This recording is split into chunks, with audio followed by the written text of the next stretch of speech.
Saludos amigos, gracias por estar de nuevo con nosotros en su programa Equipo Mediático.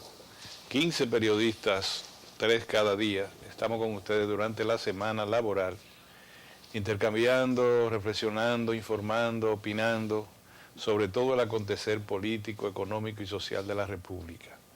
En esta ocasión, Cristino del Castillo y Orión Mejía estamos con ustedes en el equipo correspondiente a esta noche porque, por lo menos hasta ahora, José Manuel Luna Valiente no está con nosotros. Esperemos que sea un problema de tránsito. De tránsito, sí. Vamos a atribuirse al problema de tránsito con nuestro apreciado hermano José Manuel Luna Valiente.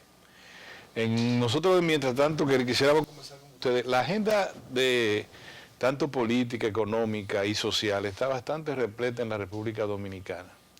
Hay como si fuera la pretemporada para la campaña electoral, que va a ser con toda su fuerza. Ese ciclón viene en el 2019, no en el 2020 como cree la gente. En el 2020 ya queda los recodos de un trayecto bastante convulso en términos electorales que se va a dar.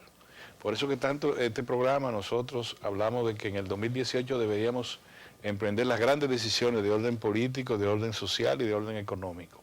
Porque en el 2020 todo lo que se haga está relacionado con algún interés electoral. No afecta a fulano, ten cuidado con esto, aquello. Debió ser este año. Todavía nos quedan 3 meses para algunas iniciativas importantes. El gobierno la ha tomado, muchas de ellas, la tomó también en 2017 como Punta Catalina, antes, 2016 creo.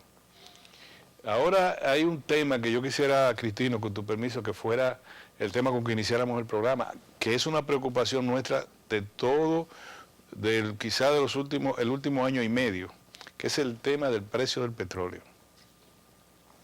Yo creo que los amigos televidentes y amigas que nos honran con su teleaudiencia, nos han oído decir muchas veces que ese es un factor externo a la economía que siempre deberíamos darle un seguimiento, un monitoreo.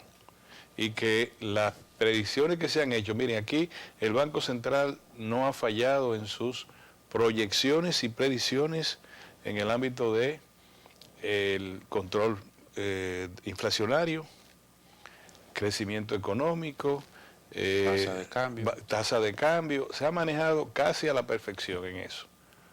Al Banco Central quizás no le corresponde establecer en sus análisis económicos el componente petróleo, pero en el presupuesto que corresponde a este año está calculado a casi $49 el barril. El petróleo en el día de hoy se colocó por encima de los $75. Y en aquella ocasión, Cristino, nosotros incluso hicimos referencia, nada más, yo le dije, nada más hay que ir a Google, aunque nosotros tuvimos por nuestro oficio acceso pudimos acceder a documentos de calificadora de riesgo, de analistas internacionales, todos los cuales coincidían en que el precio del petróleo estaría entre 55 a $65 el barril en este año 2017. En el menor de los casos, a finales del 2017, comienzo del 2018. Y se ha mantenido así. Yo no sé, porque no entiendo por qué se hacen esas estimaciones tan alejadas de una realidad de una perspectiva que la plantean las agencias que saben de eso, las agencias calificadoras de riesgo que le dicen a todas las multinacionales qué puede pasar en ese campo. El presupuesto del 2019 está formulado a 62 en base a un precio del barril de petróleo de $62. El precio del petróleo está a 70. Me parece que eso no es realista. No es realista, pero además tú dirías, bueno, no, es que los analistas del mercado han dicho que las perspectivas son de que se resuelvan los temas que lo tienen en $75 el barril, el precio de referencia para las importaciones dominicanas.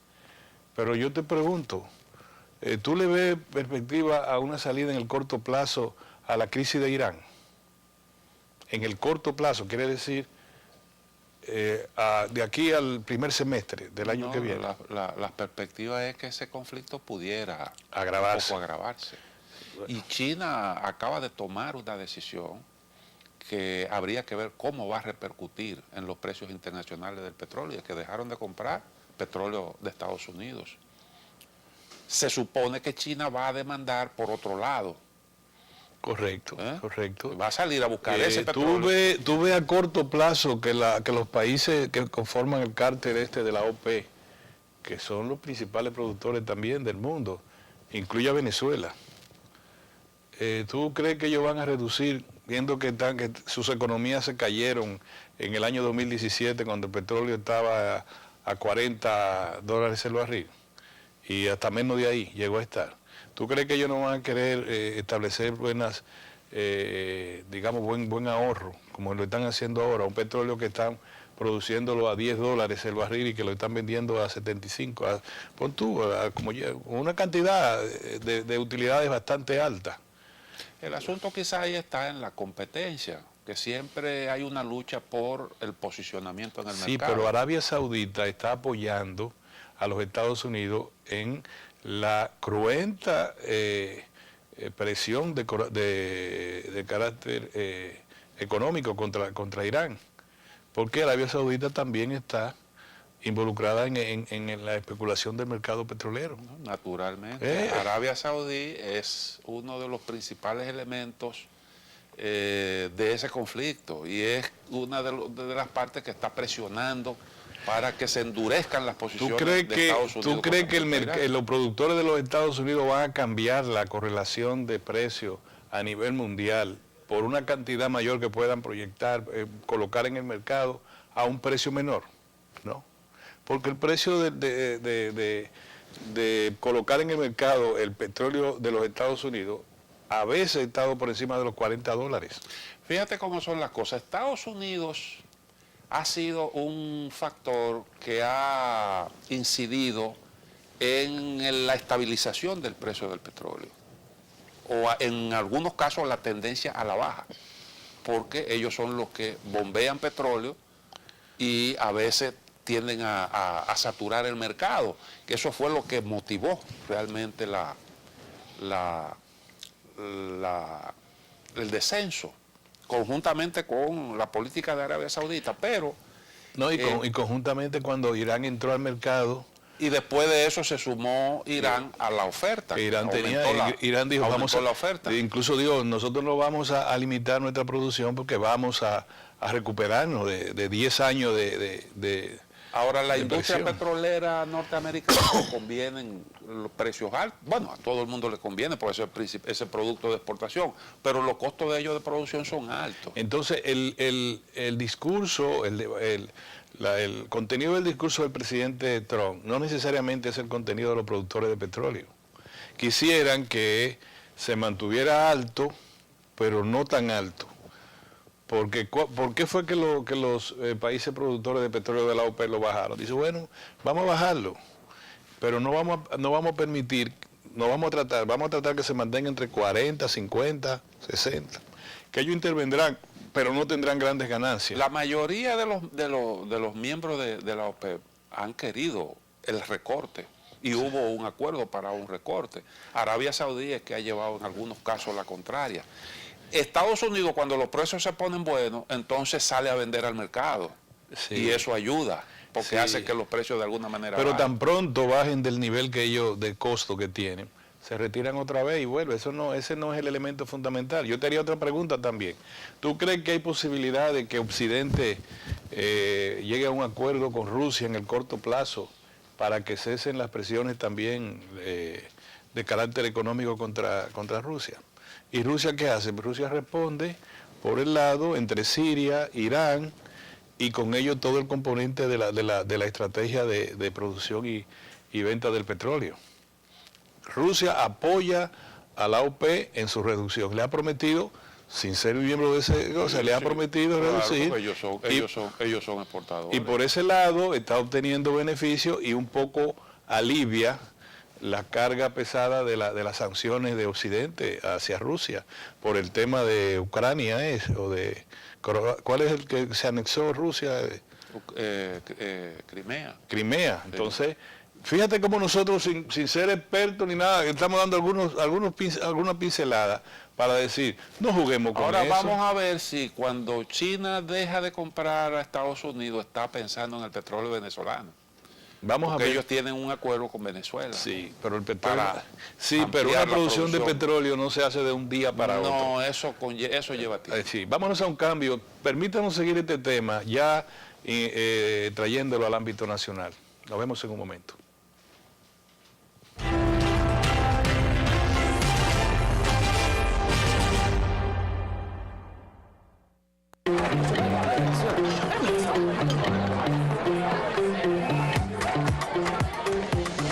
Papi, necesito que me deposite, que no me dan los cuartos. Resuelve al instante esos apuros y realiza todos tus pagos, transferencias y mucho más a través de tu banco en banreservas.com. Siempre activo y seguro para que resuelvas desde donde estés tu banco fuera del banco.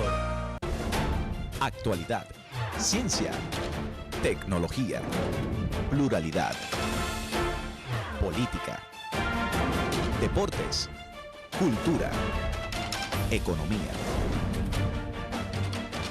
Diariodominicano.com, el medio de comunicación. Juntos hemos trabajado y hemos crecido. Hemos enseñado y también hemos aprendido. Hemos sembrado, cosechado y construido. Hoy, República Dominicana es un ejemplo para toda la región. Un país lleno de oportunidades con un futuro brillante. Visita www.grandeslogros.do y conoce lo que juntos hemos logrado.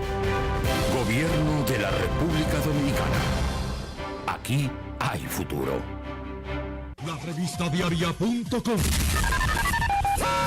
La información y la opinión en toda su diversidad, alcance y contexto, servida con actualidad y apego a los hechos. La revista diaria.com. El digital que marca la diferencia.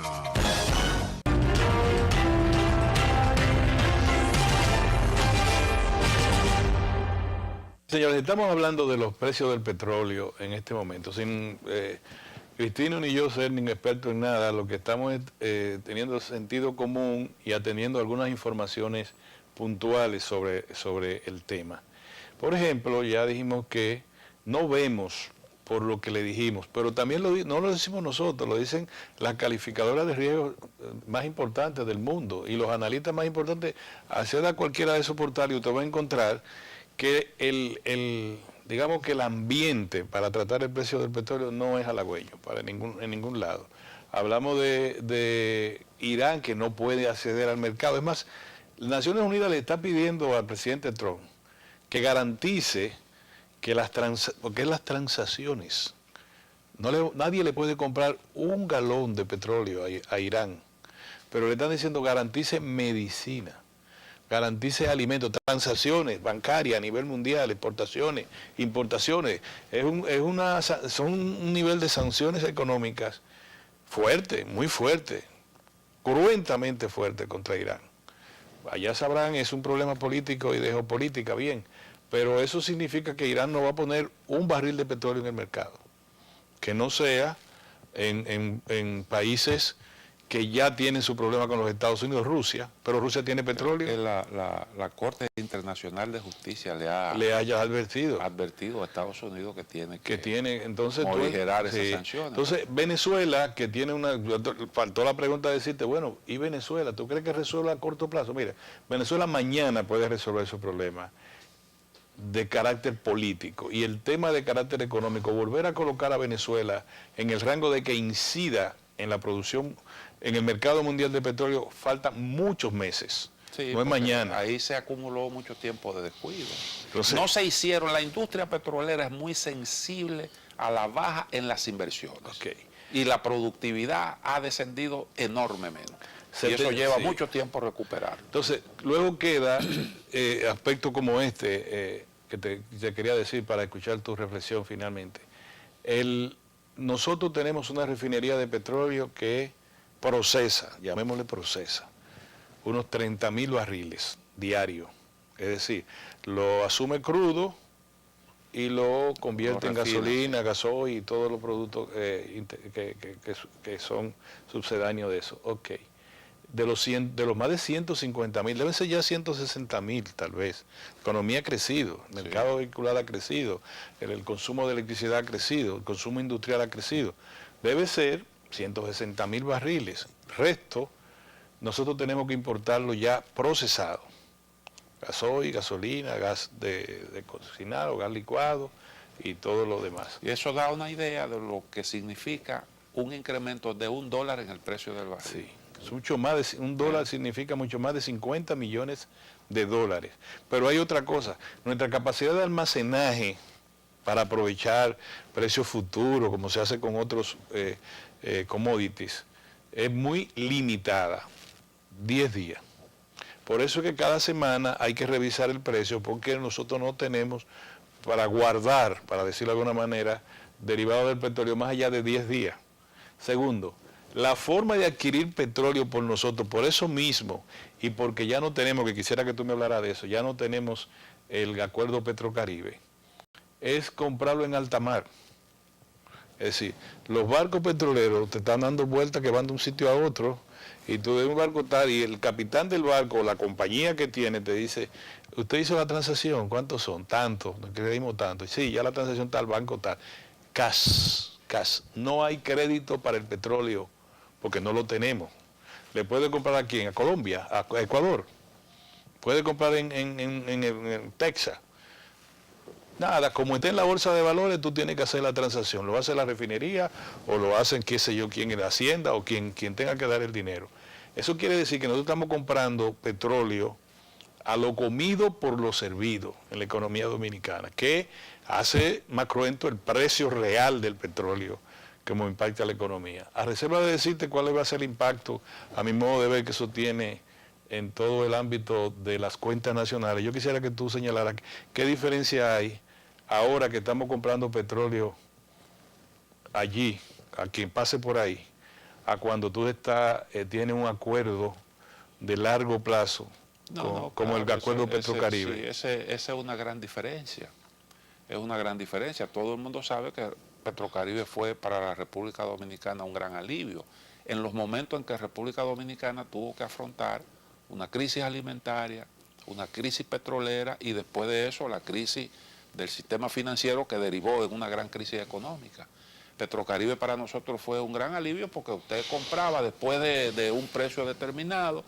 Eso prácticamente nosotros teníamos una especie de crédito a que nosotros pagábamos a largo plazo.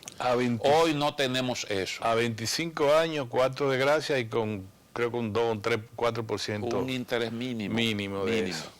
Y también te permitían que tú podías pagar, asómbrate, con espagueti.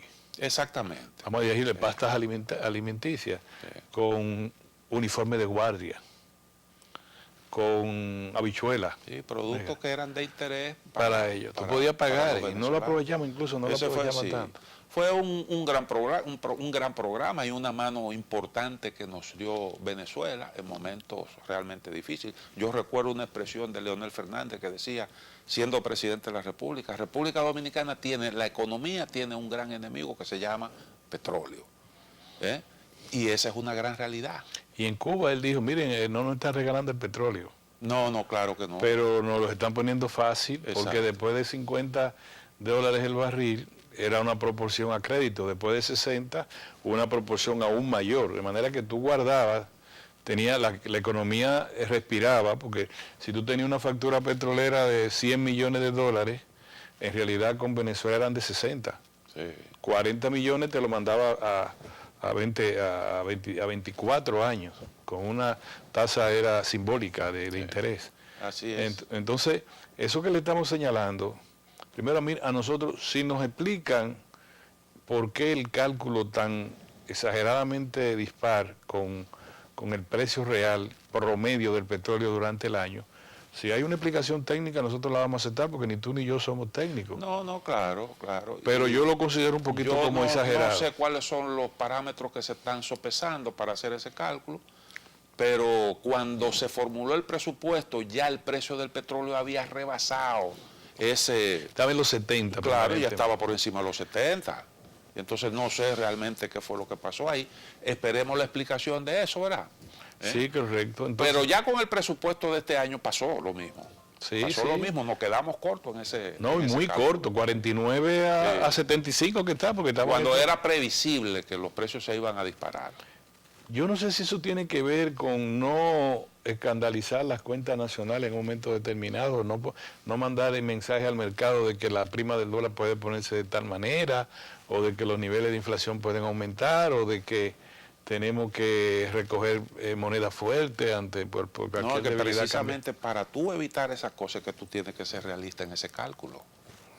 Porque la verdad que... Porque es una manera de, ¿cómo que se dice ahora? De incrementar la resiliencia. Sí, sí. ¿Qué puede ocurrir? Yo creo que el propio gobierno, el ministro de Hacienda dijo que cuando pasara de 75 es momento de preocuparse. Exactamente. Pasó de 75 hoy, como lo señala un editorial del periódico El Nacional. Ya entonces es momento de preocuparnos, está bien, vamos a preocuparnos. No es posible que nosotros pongamos la cabeza debajo de la arena, no es posible, no hay manera, nosotros tenemos que hacer algo. Y es ahí, Cristino, donde yo digo, hoy, ¿qué está hablando? Bueno, el barbudo dice que no, que él va a paralizar en Pedernales, pero cuando él habla de Pedernales, paralizar el Gran Santo Domingo en el transporte. ¿Qué pide? Que le pongan el petróleo a 132 pesos el galón. Bueno, pues vamos a ponerlo y vamos a volvernos locos y ya, y se acabó. Porque si alguien no puede entrar en razonamiento, tú me dices, ¿cuál es el impuesto? Primero, la naturaleza del impuesto a los combustibles. Esa es una ley especializada para amortizar el servicio de la deuda. Porque el presupuesto es deficitario. Los sectores más encumbrados de la economía dominicana en términos políticos y en influencia financiera dijeron no, que lo pague el pueblo. Pero lo dijeron ¿cuándo? Hace, ¿cuánto? 20 años de eso, 15 años que tiene ese impuesto cuando el presidente... Aquí se hace mucha demagogia.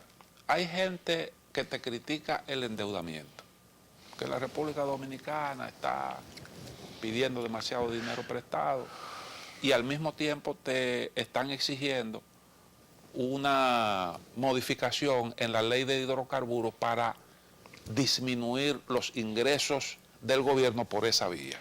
Entonces eso es una contradicción porque todo el mundo sabe que los impuestos que se le pusieron a los combustibles es para asumir el servicio de la deuda. Son 40 y tantos pesos por galón.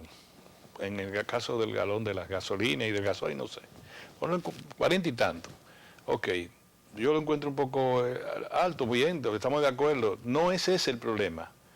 El problema no es que usted me diga dónde lo busco posteriormente. O sea, claro, usted no me puede decir, rebajen ese impuesto a 20 pesos.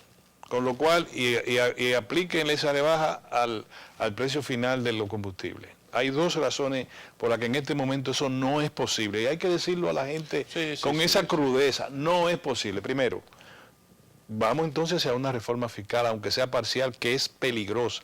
Una reforma parcial, un parche en este momento es peligroso para todo el ensamblaje de la economía. Es como cuando tú le quitas, de eso que juegan los muchachos que van poniendo muchas tablitas arriba de otras, y tú vas quitando una tabla para que no se caiga, y otra tablita. Si tú le hagas así, se derrumba todo el sistema fiscal. Por una razón muy sencilla, porque una cosa se corresponde con la otra con la siguiente, y tú no puedes hacer eso. Además de que acuérdate también, el impuesto a los combustibles es uno de los impuestos más eficientes que hay, porque ese es difícil de evadir. Exacto, ese es difícil. Pero además, son dos razones. El gobierno va a hacer un esfuerzo de reducir el déficit fiscal de 2.7. De 2.2 a 1.7. Está en 2.2 ahora. 2.2 a 1.7. Lo redujo de 2.7 a 2.2 para en previsión para este ejercicio presupuestal. Y para el año que viene de 2.2 a 1.7. Para el año que viene. Para el año que viene, exacto. Es decir, reducir déficit es reducir deuda. Sí. Yo no sé cómo que todavía no podemos entender eso. De 0.5. De 1.5 en proporción al producto, que es importante. Sí. Es decir, nosotros vamos a reducir eso y vamos a hacer una combinación de manejo del gasto y de eficiencia en las recaudaciones. Sí. Se habla que se va a recaudar 400, qué sé yo, cuántos miles de pesos, de millones de pesos. Eso significa, la baja del déficit significa que habrá una modificación en el ritmo de endeudamiento. Correcto. ¿Por qué? Porque ¿cómo tú cubres el déficit? El déficit Entonces, se cubre con si deuda. tú le dices que vamos a bajar, yo siempre pongo de ejemplo un hogar. Yo te digo, yo voy a bajar el gasto de la casa y nuestro déficit, lo que nosotros tenemos que buscar cada mes, te lo voy a bajar en ¿cuánto fue que dijimos? En punto 5. En punto 5. En tal cantidad, vamos a ver cómo nosotros nos ahorramos tal cantidad. Pero tú me dices, no, pero tú tienes entonces que darme por el otro lado, hacerme más fácil tal gasto de la casa. Entonces tú dices, bueno, pues entonces voy a tener que encarecerme por este lado. Por ejemplo, pongamos ustedes que sí, que sea factible establecer una baja en los precios de los combustibles sobre la base de reducir el impuesto. Se fue a pique toda la propuesta, la meta de reducción presupuestal, porque como si me están diciendo que no me van a ingresar más dinero. Claro. Ese es una. Sí, lo que está planteado es precisamente Seguro, lo contrario. Si una salida a eso sería, bueno, vamos a ponernos de acuerdo, el gobierno, el sector empresarial y las empresas del transporte. Sí, vamos a bajar esto por este lado y se va a crear un impuesto a tal cosa. ¿Cuál es el problema que trae eso? Bueno, ¿ustedes creen que consumir más petróleo barato ayuda a la economía? O sea, lo que tomamos por este lado lo vamos a tener que pagar en un incremento de la factura petrolera. O sea, tú me dices, mira, bájame 20 pesos de los 40 que son esos, déjalo a la mitad, y ese es el acuerdo. Y esos 20 pesos pónselo al ron, a la que sé yo cuánto, y a la banca de apuestas y a cualquier cosa de esa. Primero, como tú dices, la incertidumbre para el ingreso. Y en segundo lugar, tú dices, ok, el petróleo está más barato. ¿Qué pasa? Hay un mayor consumo de petróleo. En este momento, yo no estoy diciendo... Y por tanto, mayor presión para la tasa de cambio. Mayor presión para la tasa de cambio y un incremento notable en el pago de la factura petrolera, que de por sí, al ser de $75 el barril de petróleo, imagínense, entonces es más la sal que el chivo. Si alguien tuviera buen juicio, diría, ahora no se puede. Y todo esto coincidiendo con el problema que tenemos ahora con el asunto en el sector eléctrico. Vámonos a un cambio, que es otro tema importante. Nosotros parecemos economistas hoy, y no está José Manuel, que es el economista de verdad. Vámonos a un cambio, señores, precisamente. y vamos a retornar casi de inmediato. Ojalá que no lo estemos a ustedes aburriendo. Vámonos a un cambio.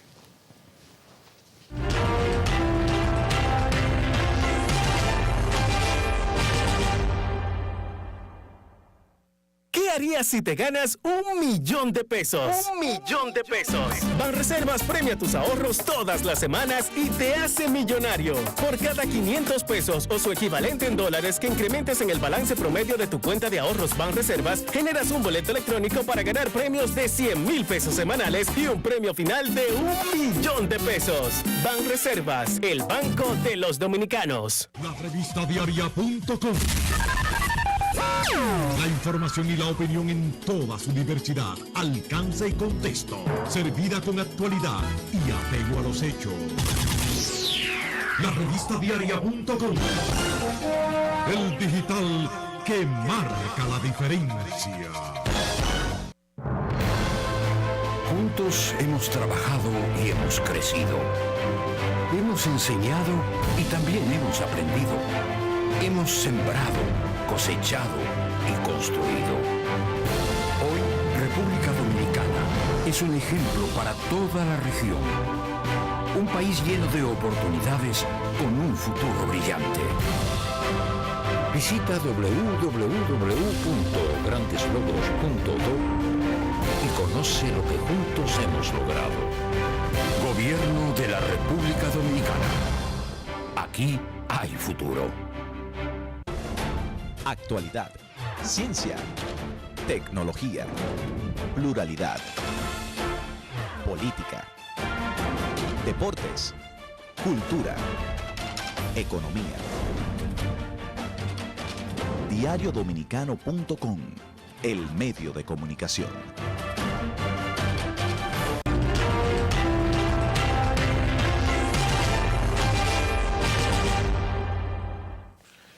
Bueno, señores, así como uno dice una cosa, dice la otra. El precio del petróleo también encarece la tarifa eléctrica.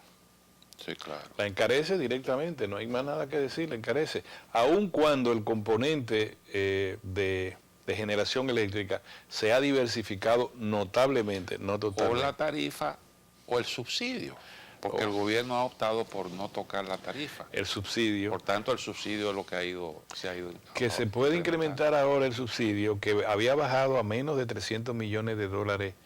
Estaba en 400, ahora se va a colocar en 715 millones, según los cálculos. Ustedes están oyendo, es decir, ¿qué es el subsidio al sector eléctrico? Bueno, que el gobierno tiene que consignar en el presupuesto general del Estado una cantidad de dinero en moneda fuerte, en dólares, porque así es que lo cobran las generadoras, para suplir la diferencia negativa entre cómo compran la distribuidora, que son estatales de electricidad, a la generadora, y cómo venden a los usuarios o consumidores, a la mayoría de los consumidores, que no son los grandes empresarios, los grandes productores, las grandes empresas, que compran directamente con la generadora, sino a todos nosotros, los mortales. Hay un subsidio doble, un subsidio que viene de la generadora. Para decirlo de una manera, la generadora compran 100 pesos de electricidad y solo recaudan 62, 63.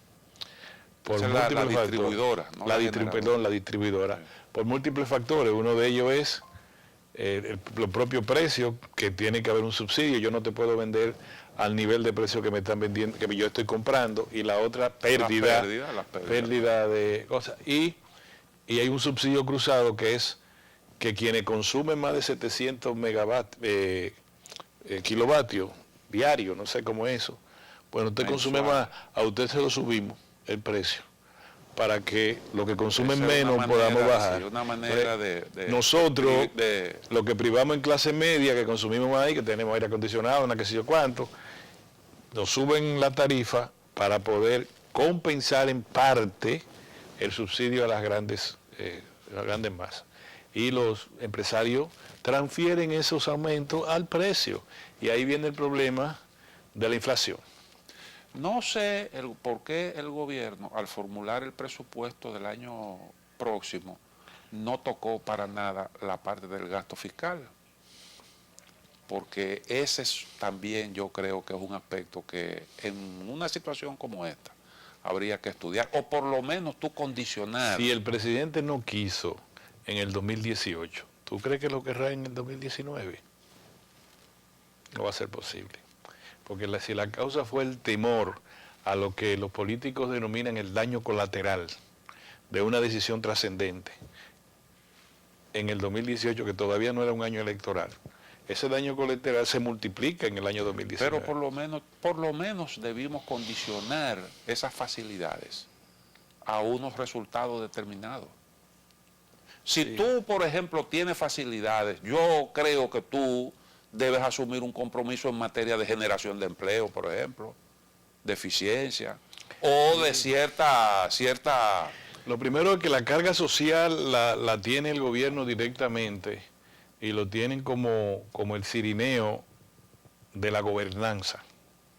Es decir, si el gobierno dedica el 45% del presupuesto a programas sociales, aquí no estuviésemos comiendo los unos a los otros. La gente no entiende lo que significan las visitas sorpresa. Que parece una tontería decir, bueno, el presidente va los domingos y se va por un sitio por ahí. El presidente anda con varias instituciones al hombro, crediticias, donde le ofrece crédito blando y facilidades técnicas a núcleos organizados de la agropecuaria, de la agricultura, de la pecuaria, de la agroindustria, del emprendimiento, del comercio, y se le ofrece, y eso es la gobernanza. Por otro lado, la vicepresidenta tiene unos programas que la gente no sabe cómo es eso, pero yo tengo muchos amigos en los barrios, familias amigas, que aran en el desierto, pero le llega el bono este de casi 900,000 pesos para que coman algo. Le llegan los 400, lo que compran para comprar 4 galones de gas de cocinar. El bono gas. Le llega 150 pesos para los estudiantes, los muchachos que tienen en la escuela. No ser por ese bono gas. Con Tú un gas no. licuado de petróleo que está en 127 Tú pesos dices, el galón. óyeme, nosotros los que estamos por avenida y por calles asfaltadas, no nos damos cuenta de lo que eso significa. Y no alcanza. Y dice, no, eso es el boato al clientelismo. Así sí es bueno, te voy a decir la cosa, así sí es bueno. El boato al clientelismo. Ese es uno de los aspectos buenos que tiene el presupuesto del año que viene, que se sigue haciendo énfasis en lo social. 45% del gasto va dedicado precisamente a lo social.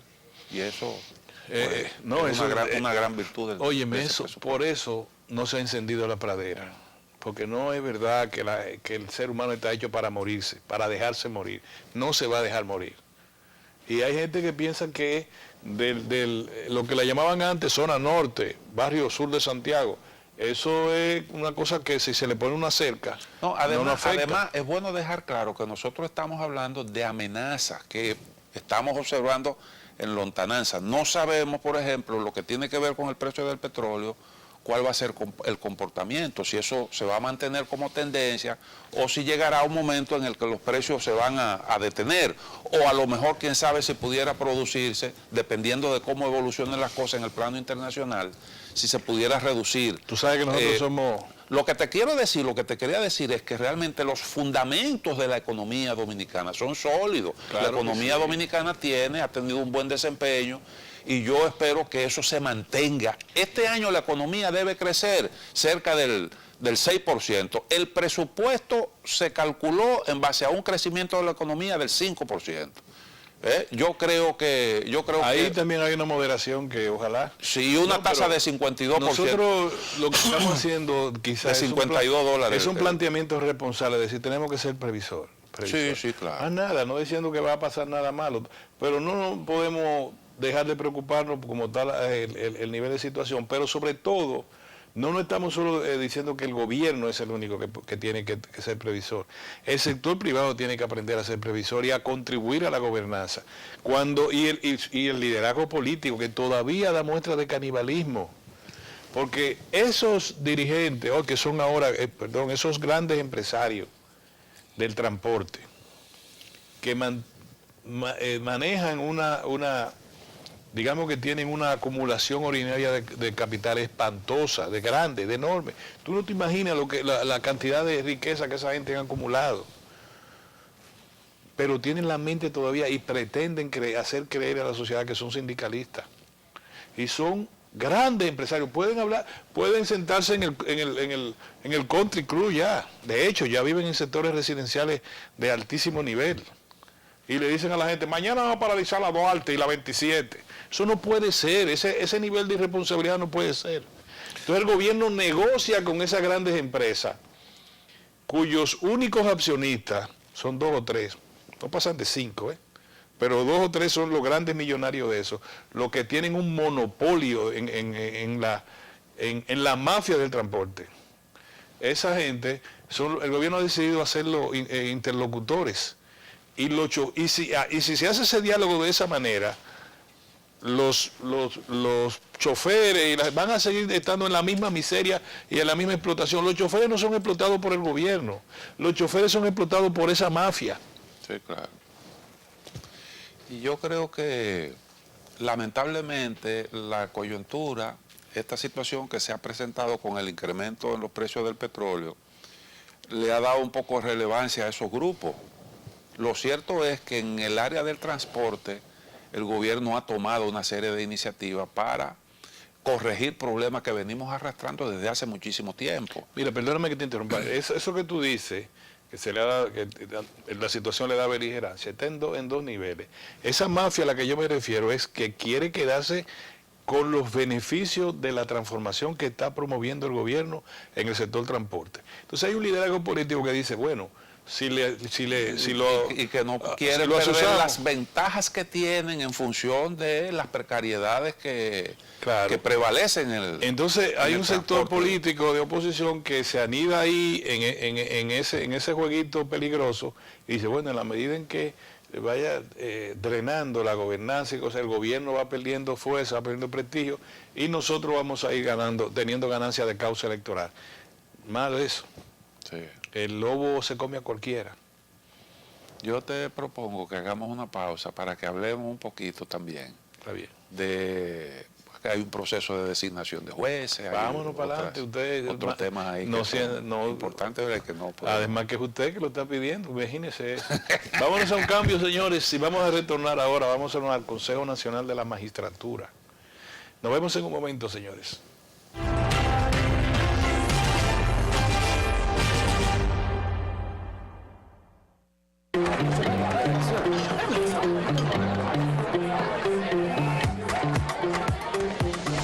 Papi, necesito que me deposite, que no me dan los cuartos. Resuelve al instante esos apuros y realiza todos tus pagos, transferencias y mucho más a través de tu banco en banreservas.com. Siempre activo y seguro para que resuelvas desde donde estés tu banco fuera del banco. La revista diaria.com. La información y la opinión en toda su diversidad, alcance y contexto, servida con actualidad y apego a los hechos. La revista diaria.com. El digital que marca la diferencia. Juntos hemos trabajado y hemos crecido. Hemos enseñado y también hemos aprendido. Hemos sembrado, cosechado y construido. Hoy, República Dominicana es un ejemplo para toda la región. Un país lleno de oportunidades con un futuro brillante. Visita www.grandeslogros.do y conoce lo que juntos hemos logrado. Gobierno de la República Dominicana. Aquí hay futuro. Actualidad, ciencia, tecnología, pluralidad, política, deportes, cultura, economía. Diariodominicano.com, el medio de comunicación.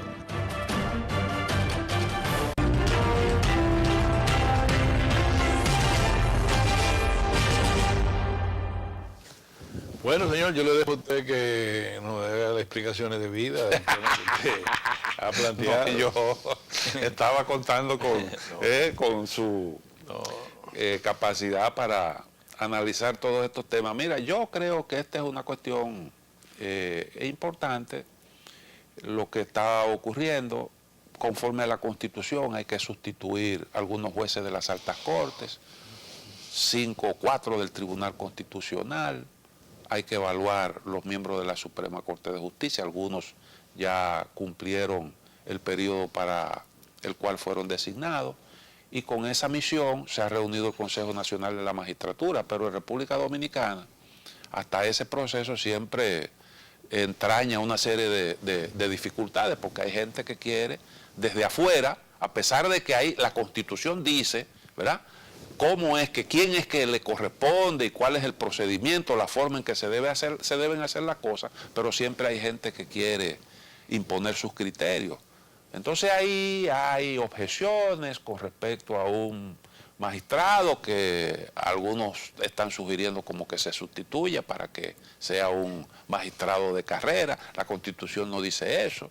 La Constitución habla del presidente de la Suprema y de un juez de la Suprema que pasan a representar al Poder Judicial en el Consejo de la Magistratura. Es decir, que los que están en la grada quieren decirle qué jugadores deben estar ahí. Exactamente. ¿Tú sabes que y a veces queremos cuestionar el procedimiento que establece la ley para nosotros privilegiar intereses particulares.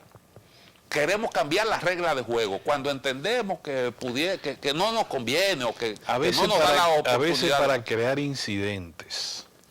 porque hasta ahora no se ha violentado ninguna ley. Y hay instituciones Para provocar dudas. de carácter corporativo, yo no voy a decir más nada de ahí, que a veces extrañamente tratan de establecer criterios que ellos alegan que son éticos o morales.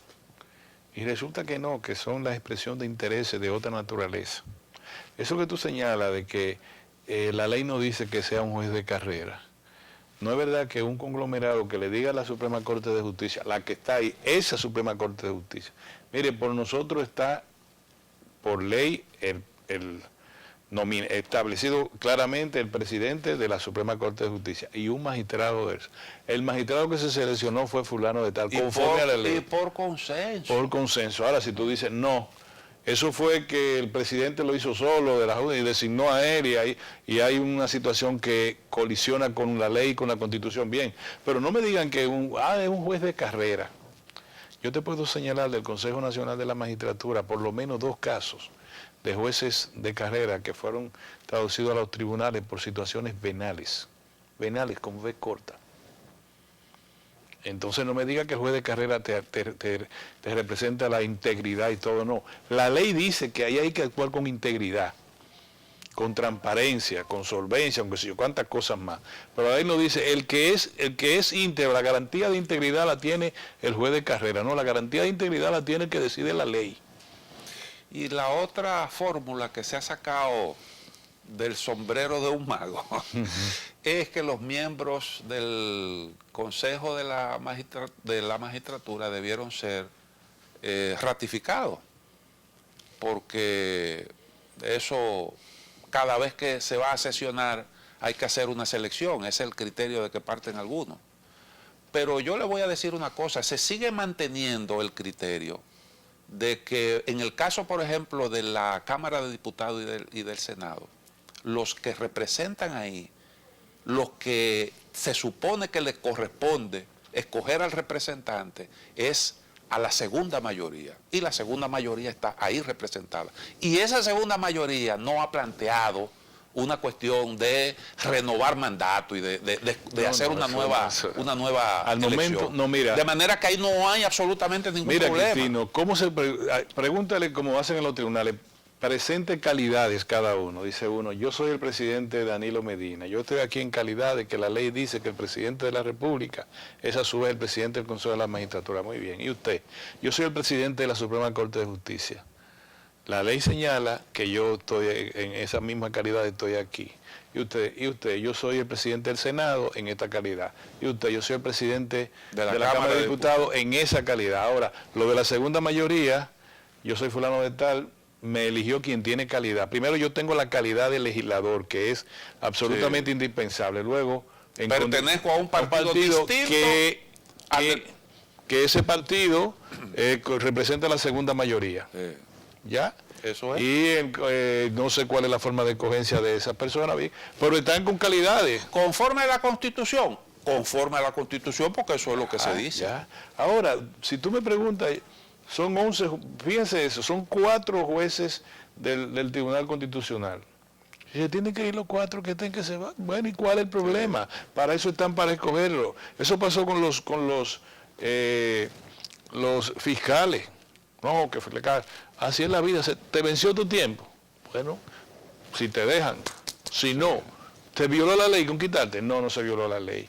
Debieron dejarme porque yo soy muy bueno o muy buena. Durante mucho tiempo nos estuvieron diciendo que el Ministerio Público era gente que respondía al gobierno y que lo designaron por política, qué sé yo qué.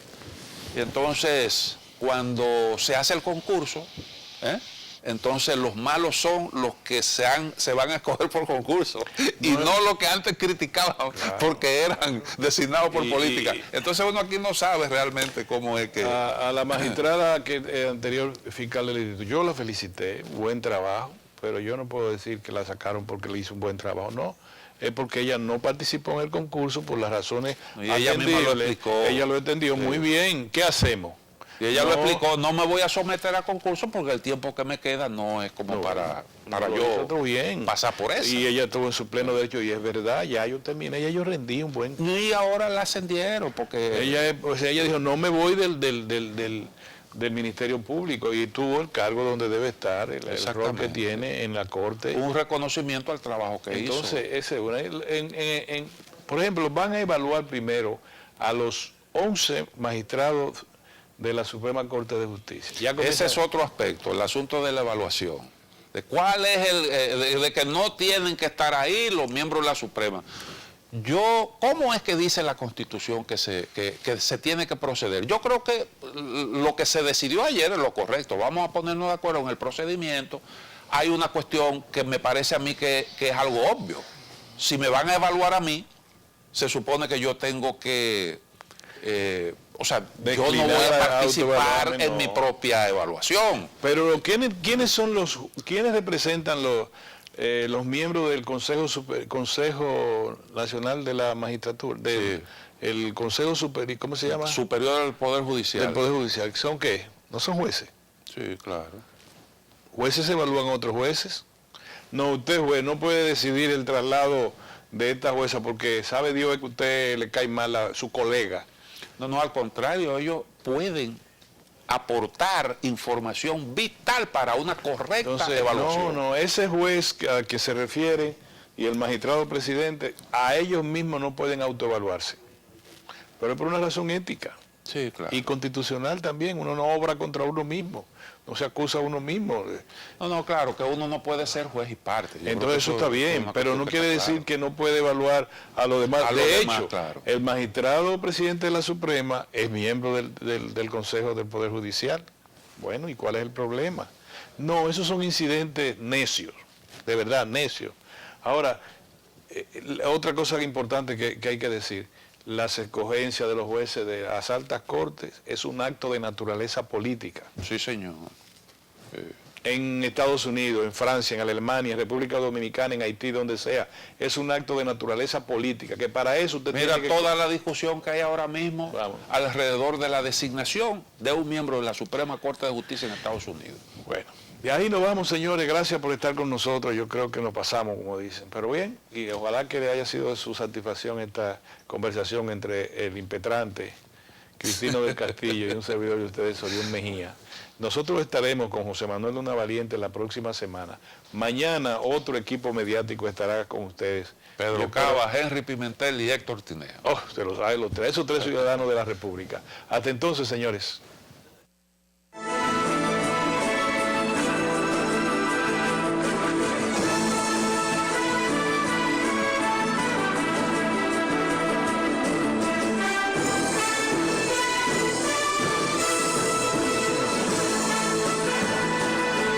Objetivos, directos, precisos. Teleradio América, líder en comentarios.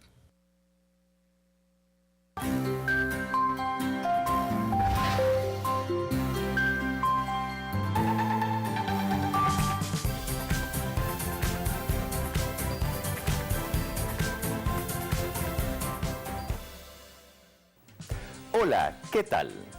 Los médicos ortopedas juegan un papel trascendental en la atención oportuna que los afiliados de la ARL deben recibir.